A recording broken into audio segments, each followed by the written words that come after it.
देश में 2 corona vaccine Covishield और कोवैक्सीन को ऑफिशियल रूप से इमरजेंसी इस्तेमाल की मंजूरी मिल गई है। अब जल्द ही वैक्सीनेशन की प्रक्रिया शुरू होगी। इस बीच कुछ ऐसे वैज्ञानिक भी हैं जो कोवैक्सीन के अप्रूवल पर आपत्ति जता रहे हैं। वैज्ञानिकों के मुताबिक कोवैक्सीन के नवंबर में शुरू हुए फेज 3 ट्रायल का डेटा अभी तक पूरा नहीं आया है। इससे वैक्सीन के असर को लेकर सवाल खड़े होते हैं।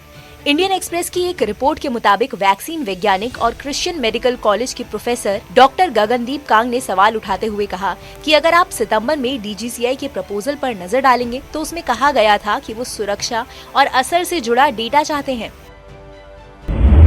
गगनदीप कांग कहती हैं कि कोवैक्सीन के मामले में आपने अभी तक नामांकन समाप्त नहीं किया है। DGCI ने जो सुरक्षा डेटा मांगा था वो कहाँ है? जाहिर है कोई प्रभावकारिता डेटा अभी तक नहीं आया है।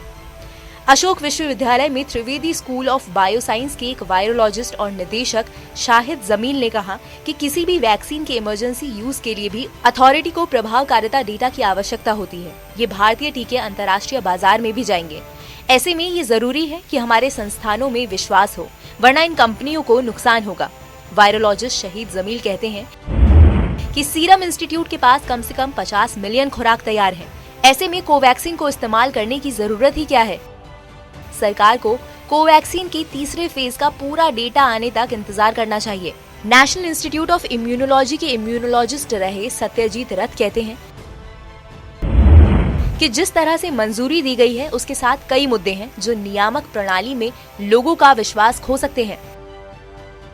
इन सभी सवालों पर एम्स के निदेशक रणदीप गुलेरिया ने बताया कि भारत बायोटेक की कोवैक्सीन को इसलिए मंजूरी दी गई ताकि अगर कोरोना मामलों में अचानक से उछाल आया और ऑक्सफोर्ड के टीके की कमी रही तो कम से कम हम कोवैक्सीन को क्लिनिकल ट्रायल मोड पर इस्तेमाल कर सकते हैं। बता दें, कोरोना वैक्सीन को आपातकालीन मंजूरी मिलने के बाद अब पहले 3 करोड़ फ्रंटलाइन वर्कर्स को कोरोना टीका लगाया जाएगा। सिर्फ दिल्ली में ऐसे 51 लाख लोगों की पहचान की गई है जिन्हें पहला टीका दिया जाएगा। मंजूरी पाने वाली दोनों वैक्सीन के 2-2 टीके लगने जरूरी होंगे। बता दें, अब तक दुनिया के 18 देशों में कोविड वैक्सीनेशन की प्रक्रिया शुरू हो चुकी है। अब जल्द ही भारत में भी ये प्रक्रिया शुरू होने वाली है। इस बारे में आपकी क्या राय है? कमेंट सेक्शन में लिखकर जरूर बताएं। इस वीडियो को लाइक करें, शेयर करें और सब्सक्राइब करना ना भूलें हमारा डिजिटल चैनल TV9 भारतवर्ष।